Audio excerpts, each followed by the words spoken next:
I was singing AC/DC before I started this, and then I decided not to. Good day, YouTube, and welcome to another episode of the Albino Rhino beer review. Let's do my shirt up at least one button so my titties don't flop out. Today we are drinking a beer that my wife actually picked out. She did. She's the one that brought this beer to my attention at the liquor store when we were there. And it is from Parallel 49. And it is called Seed Spitter.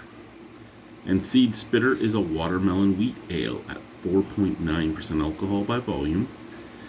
I'm sure most people in the Canadas knows Parallel 49, or at least something about them.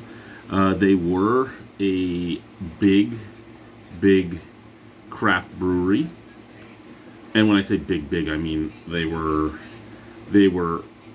a creative, experimental craft brewery that has sort of come along to the traveling ways of a Canadian version of...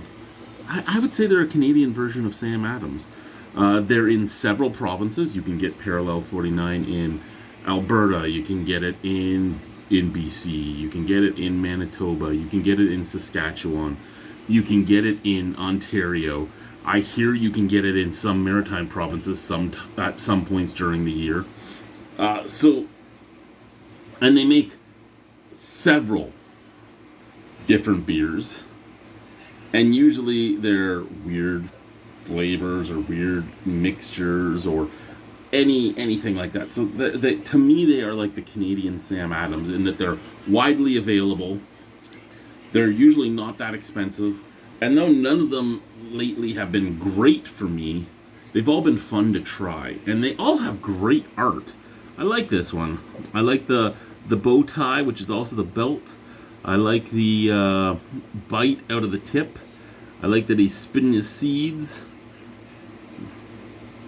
I have to do that after yeah. Anyway.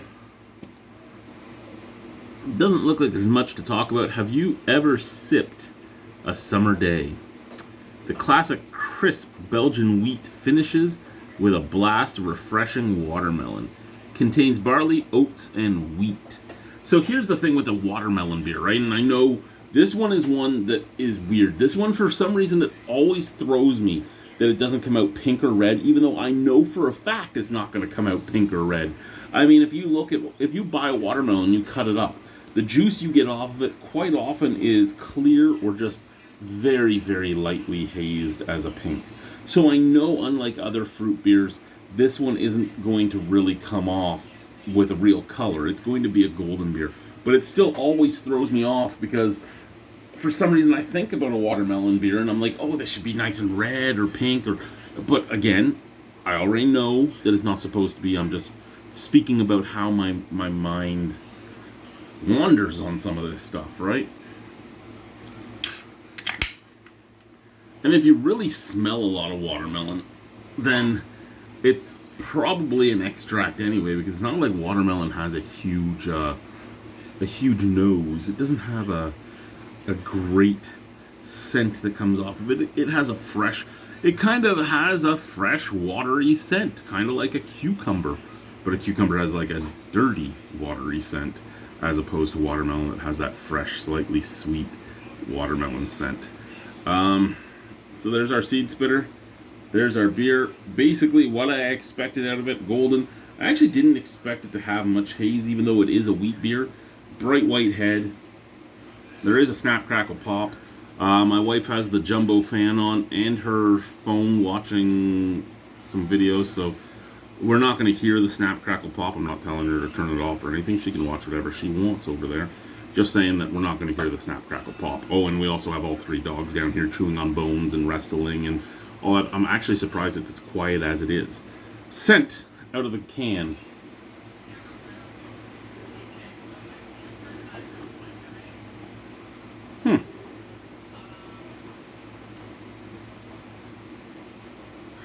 That's interesting.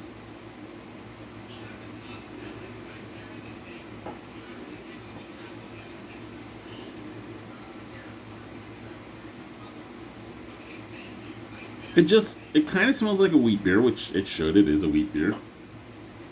But it's like coriander, breadiness, and banana notes. I'm not smelling anything that would make me go, ooh, watermelon. But I mean, again, watermelon doesn't have a lot of scent. Out of the glass, it's pretty much the same. Cheers, let's try it. With the snap crackle pop I'm hearing, I expected that head to fade a lot faster. It is making beautiful tunnels though, like some point soon I'm going to be able to see you through there.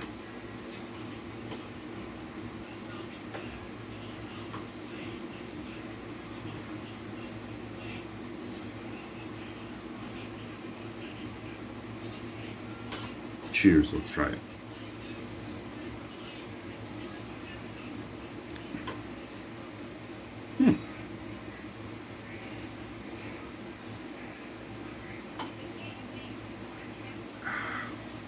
Very light-bodied, very easy drinking.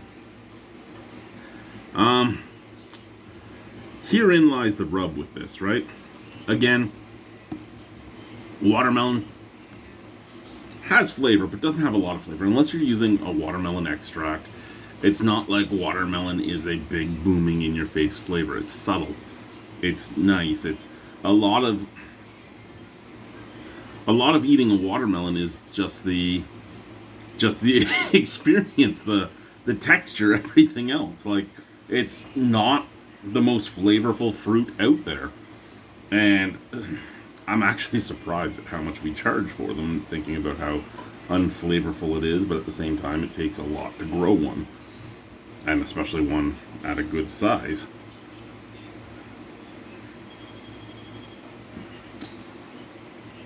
It has some coriander to it. It has some bready biscuitiness to it. It has a slight bit of banana bread esters on the back end. It has a taste. Would I say watermelon for sure? I would say it's watery. It's something.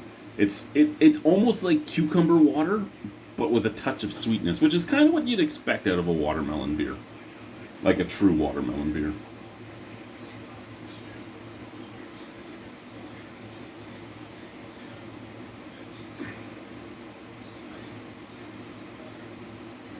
Yeah, and I think the main reason it's coming off, almost like a cucumber water beer, or just a cucumber beer, is that the wheat beer itself is hiding the watermelon.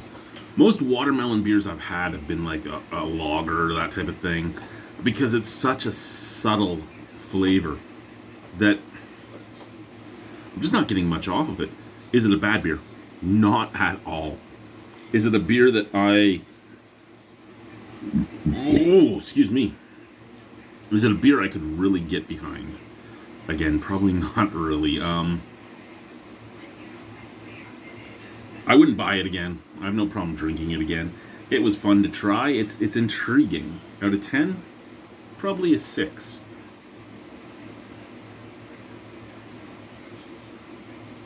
Thank you, guys.